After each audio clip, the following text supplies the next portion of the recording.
मान ना रे साला सब देर काय करते रे खाई ले कपर छिलवा घप साले गोड़ो पर लागी तू ये चुपौआ उठा के गणवा में ईटा से ठोक देती ए तो चिपो लगे गोर काय धैले बारे रे हटाओ ता से ना तो हम तो फोड़िए दे हाय देख अरे बाप रे बाप रुक साला हम तो ऐसे मरबो के माथा तो फाड़ जतो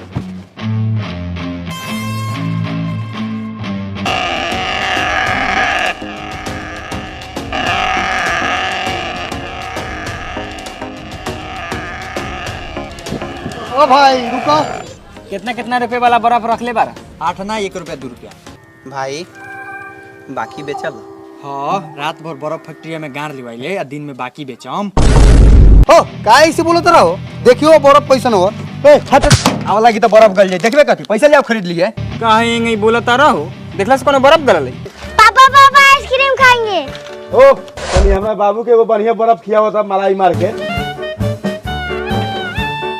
हेलो मालिक रे रे रे रे तोरा महतारी के रे देखत नु बरा सरवा के लइका के चलो तनी ओकरा द्वार पर ओकरा बाप से बर्फ फगवाओ तनी हर एगो लिउ मालिक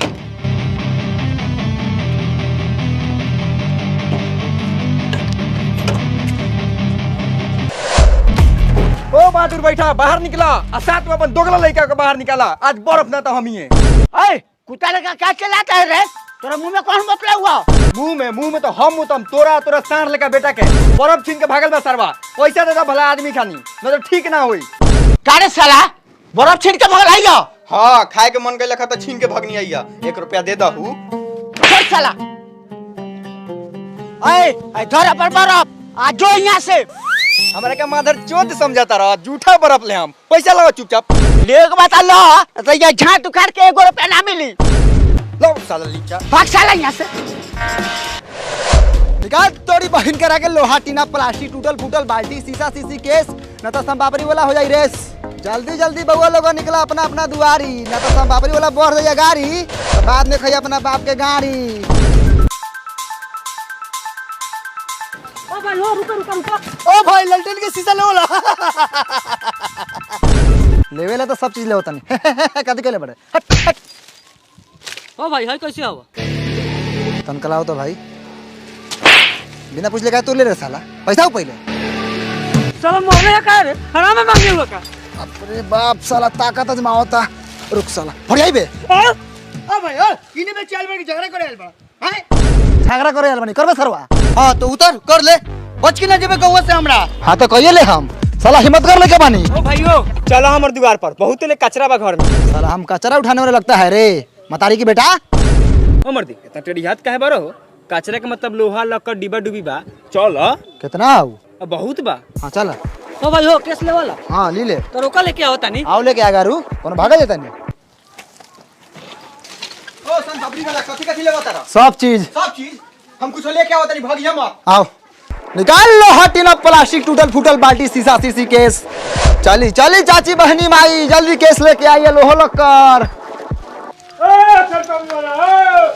टेंशन पापी दा लइका के हमरा कितना के अगर लइका के दे दा लइका हो रहा था कथी कितना पूछ ले बड़ा लड़का साले हर के मर रही तो फ्री में ठेके दे हला ये ना बताओ तो लड़का हमार ताकते रह गेल डाले आगल बार सागल बिया से गांव में टॉप दीबो गोल काट ले आप क्या भाई गुस्से में लग रहे हो सब ठीक है ना नहीं पैसे की तंगी चल रही है जिसके वजह से घर में झगड़े हो रहे हैं काश कोई ऐसा तरीका होता कि बिजनेस करते करते मैं साइड से कुछ कमा पाता यार ये तो सिंपल है तू ओक्टा एफएक्स ट्रेंडिंग ऐप से कमा ना इस modern and fast charging world में ये तेरा second source of income generate करने में हेल्प करेगा ये क्या है और मैं कैसे कर सकता हूँ ओक्टा एफएक्स सीएफडी ब्रोकर बन गया है मतलब इसका एक्सेस बस फॉरेक्स मार्केट तक नहीं बल्कि डिफरेंट इंडिसेस मेटल्स ऑयल गोल्ड तक भी है ओक्टा एफएक्स को रिसेंटली द बेस्ट फॉरेक्स ब्रोकर इंडिया 2022 का अवार्ड भी मिला है पर मेरे को ट्रेडिंग के बारे में कुछ नहीं पता मैं कैसे सीख पाऊंगा ट्रेडिंग स्टार्ट करने से पहले ओक्टा एफएक्स प्रोवाइड करता है सारा इम्पोर्टेंट एजुकेशनल कोर्स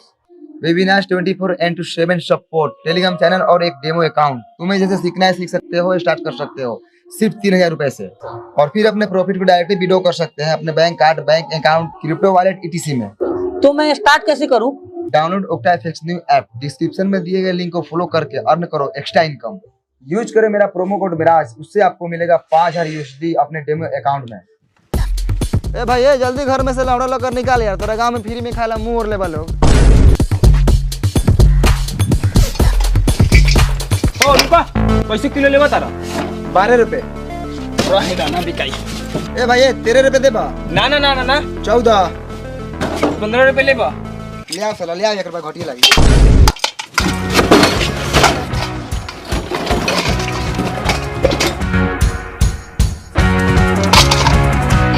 अरे देखा भाई।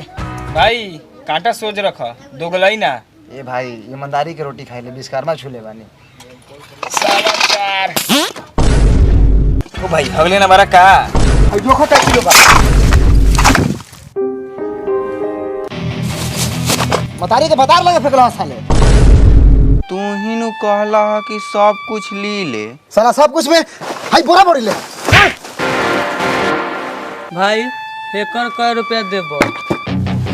साला गुहाई ने महकता है, लेटर में से ले बड़ा। 2 रुपया।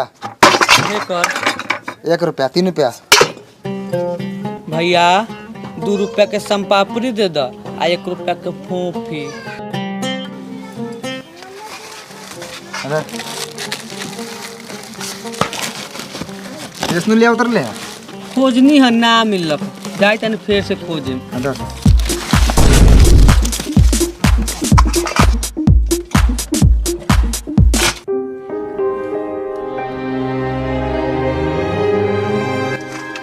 देख भाई 4.25, 4.25, 8.5। 8.5। कर पे देबो। कहाँ से ले ले रे? दीपा जानल पहचान लगाता। घर से लेनी है और कहाँ से लेनी है? चोर पूछा तरह का कि तोरा बोरा में से निकाल लेनी है। भाई कैसा पापड़ी होता हूँ। लाओ तई के लाओ। लाओ भाई 127 रुपया। अदर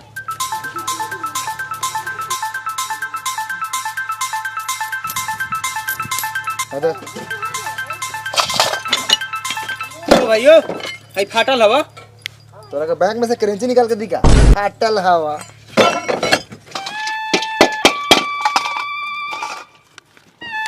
ओ भाई भगिया मत, हम और कुछ लेके आइले। चल चल चल चल चल। निकाल लो हटीना, प्लास्टिक टूटे फूटे बाल्टी सीसी बोतल। अरे आओ लड़का से छूट के सब पापड़ी खोल लूट के। चाची कौन बड़े? अरे सब पापड़ी कबारी वाला। हम कथी करियो सर पबड़ी वाला बने तो बोल कथी हो? लोहा लक्कर सीसी बोतल बिकाई। बागन में पदुआ के बेटा तो चुलिए में जोड़ के जार रखो दे। निकाल लो हटीना, प्लास्टिक टूटल फूटल बाल्टी सीसी बोतल। ओ सब पापड़ी वाला भी का। हई लमका कैसे बा? 1 रुपया। आई 10 का। वो 1 रुपया। हई साला सब 1 रुपया। काहे मरले रे साला? तो तू करबे कथी? लार भके त गेवई बारे। ए साला रे, आ रुक रे सरवा के बेटा रे।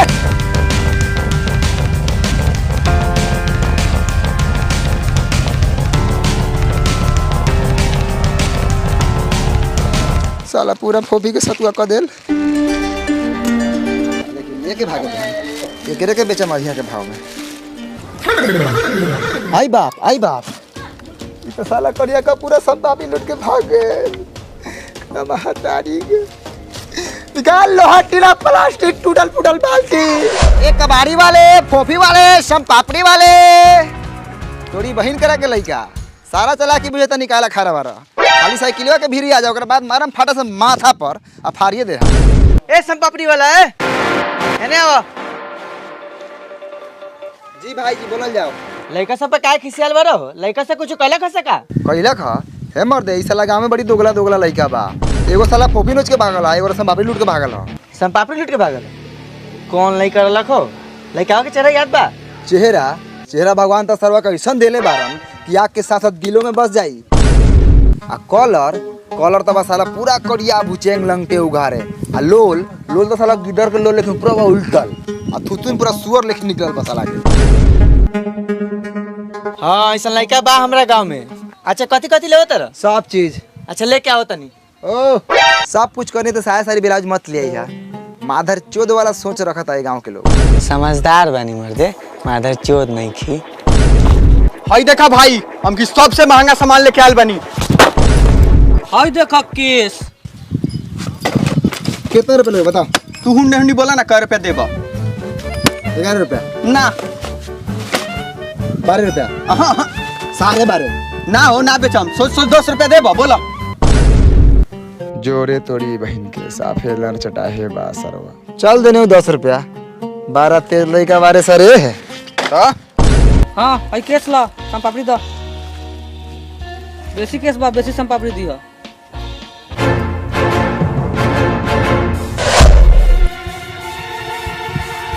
का रे साला ये ऐठा टीयर मेरे केस कहाँ से ले रे? ऊपर से पाकलो बा। कहाँ से ले नहीं है? साल भर से पखाने के मौका में जामर रखा हो तहीं से ले नहीं है। का रे साला हमें सन के संगे केस किनो ना लागे। अरे रे साला रे, तू पहले पैसा दे, हमर मुंह पर झाट काहे फेंक ले? अधर चल 10 बधर कोनो जान कर होगा रे। ओ हमर सम पापड़ी दो। साले का भाई का बोलो, खाली झगड़े करत रहत रह। है मर्द है हई सरो हमसे झाट लेके बेची आइल बा। हां तो एक निकाज के धंधा बका, कितना झाट संपापड़ी वाला से खपा दे। हमें पाकलो रहलो का। हां मर्द आधे हाथ पाकल रखा। ओ मर्दे तोरा कहूं घरे रख के हो कहीं चला दी हो। साले पैसा है कि गाड़ी के बीच में घुसा के चला दे हम आए। हां त ना चलेबो त हमर झाट वापस करो, हम दूसरा से चला ले हम। हां तो धर सरवा तू अपन झाट अब भाग जल्दी यहां से, ना तो हमारा हम घींच के लात। ओ भाई ओ झमेला छोड़ा, बतावा है कर कार पे देबो। 75 किस्म के रख ले बरा 3 रुपया मिलता हुआ। ला 3 रुपया ला ले जो कचरा हटा। ओ भाई एकर फोपी देबो। करे साला ओले खाली हाथ है, एक बैग हाथ में डिब्बा कहां से आवे रे? कहाँ से लेनी है? घर से लेनी है, चुतर में कस के। चुत्तर में खोस के ले आवे तन का तो गोलाई कम कर। ज्यादा मत बतिया, फोपी आओ फोपी। चलो इधर निकल। एगो देबो। हां का 50 दियो का रे, चल निकल। ओ भाई मरिया म सिकरी लियल बानी चांदी के। लाओ साला साले फोपी छीन के भागर रहा, बहुत खीस बरल रख। इधर खो आ मजा मार जो।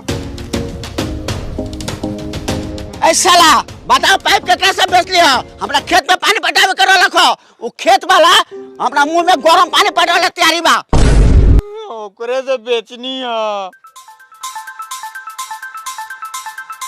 का रे साला तू कबाड़ किने तारे के लोग के संपत्ति किने तारे? कबारो के नेता नहीं, संपत्तियों के नेता नहीं। रहू अपन गारो बेचम नु तो गानो किलेम फोपी से पापड़ी देख।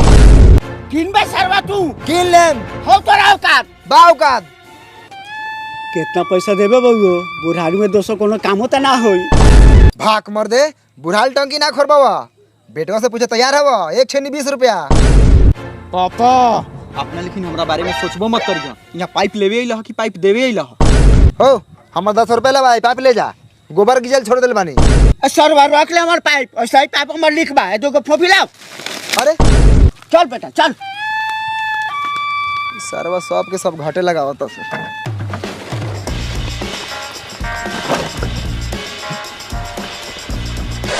निकाल तोड़ी महतारी के लोहा टीना प्लास्टिक टूटल फूटल बाल्टी शीशी बोतल। ओ संपापड़ी वाला जी मलकिनी आई लियो आहे का संपापड़ी दियो। जी देवल जाओ। ई संपापड़ी वाला तनका बेसी दे, हमनी के साथ साथ दुगो लइको बा। हां बेसी कहां से दे दे हम? जवना हिसाब से सामान दे हम वही हिसाब से हम पापड़ी दे हम। ए बड़ी निर्दया वाली जी, हमर लइका के अपने लेके समझू। अपन लेके कैसे समझ ली? रतिया के मेहनत करे हम यहाँ रही का? हाइलू ए लाओ ए सुनी ना, केस झाड़ के रख ले बनी ले हम। हे महाराज कैसन केस? ए बढ़िया केस, कहीं से माथा झाड़ी ले तो निकलेला। अच्छा जी मलकिनी हम थोड़ा कंफ्यूज रहा था, लोग जहाँ तहाँ के केस झाड़ के ले आओ तो बेच। ए भोसड़ी यार हम खिड़की में कथी करता है रे? कथी करता नहीं संपापड़ी वाला से संपापड़ी के नहीं, और कथी करे तनी? ए साला संपापड़ी वाला खिड़की में तू छिनराई करत रे? ए कथी बतिया तनी? अगर छिनराई करे के रहित नु तो झाड़ झुड़ के आती क्रीम पाउडर लगा के। हम ये रुकई नहीं है कि अपने रुका के कल ने संपापड़ी देवेला। रे साला तू लोहा लगा पीछे से लेके आगे से? हम पिछारू से ना ले ले, अगारू से ले ले। आई द्वार पे आई। आओ केना गेला हो? निकला दरबार से काती झोकराई ने बतिया तरला हो। झोकराई ने तू कथी खिड़की में किनत बेचत रहा हो? है तोरे दुनु भौजाई ने रुका लगो संपापड़ी किनेला। तो तमी से बोला, ओ में एगो बहिनो बा हमर। अच्छा कोनो बात नहीं है। काती बेचे के हवा? लोहा कौना भाव में लेवत तरा? चल सरवा सिकरी बेचबे तो हम किनहो लखा मुंह में लाम धासी। कर सरवा एकरा से सिकरी बेच ले हो। ये सारा सिकरी लेके एगो फोपी देला का। कहो चांदी के सिकरी लेके तुम्हें लेके के फोपी देला हो। दिलवा तो ले ली हा, कोनो फ्री में फोपी ले लेवा हा। ना ना ना एमे तोहर कोनो गलती नहीं के ई सरवा त एगो लइका बा आ तू साले फोफी जानी के सिकी फोफी जानी के सिकी फोफी नानी बतानी के साले साला बेच लो दाम मिला नहीं हां फिर साले बोलते बारा सिकरी वापस करो तो जान से मार दे हम हमारा ना से तो के जाना है ये अपन सिकरी धर हमू मरावा आ कद हमर फोपी वापस करेला फोफी काहे रे साला लेके दही पापा हो फोफिया का के तो होग देनी साले झूठ बोलबा इतना जल्दी एक पैकेट फोपी खा जेबा हाँ तो एक पैकेट फोफिया दो ना बता दिले कैसे खत्म कर ले हां आवा ना खत्म कर दा बतारी के बता के हवा अब ज्यादा बोला तारा जितना देर सिकरी रखले रहा ओकरा बदले में कटा गेलबा चल साला फोफी खाइए सन पापड़ी खाइए चल साला सिकरी बदल के फोफी खाइए साला केकर मुंह देखले बानी आज के दिने खराब बा बोलो भाई कथी बेचबा कुछ ना बेचम आगे बढ़ साला चोर चुहार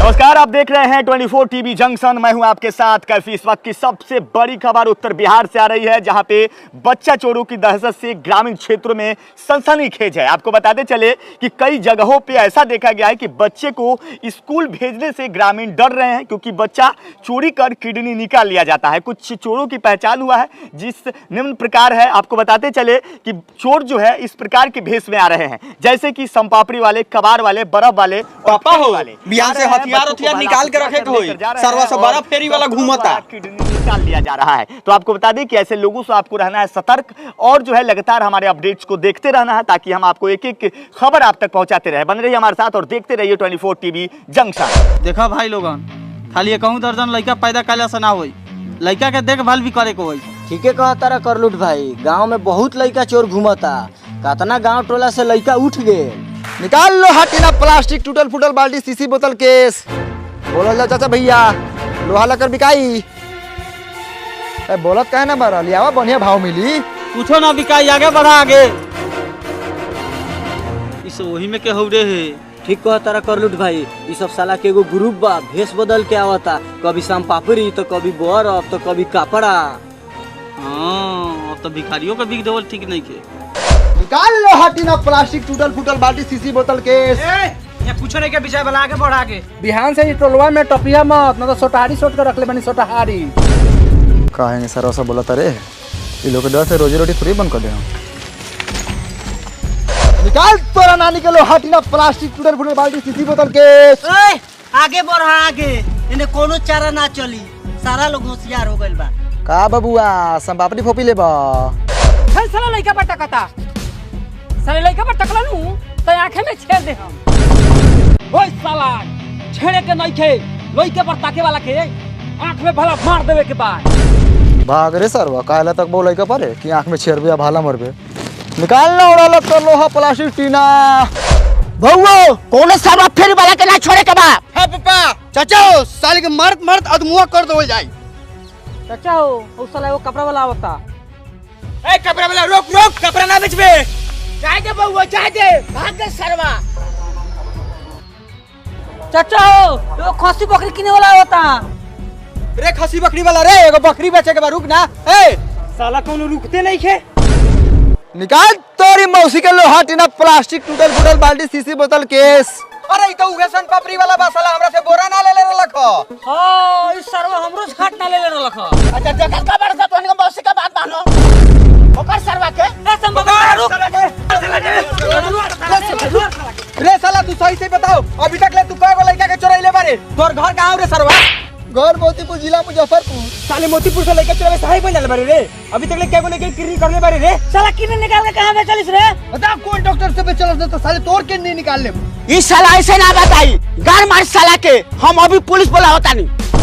हाले हाले पट खोल करे। ए जा जा जा, गान ना जान मारे के बा, हम पुलिस बोला होता नहीं। मार साला, मार साला के पैर से मार के मर जाई।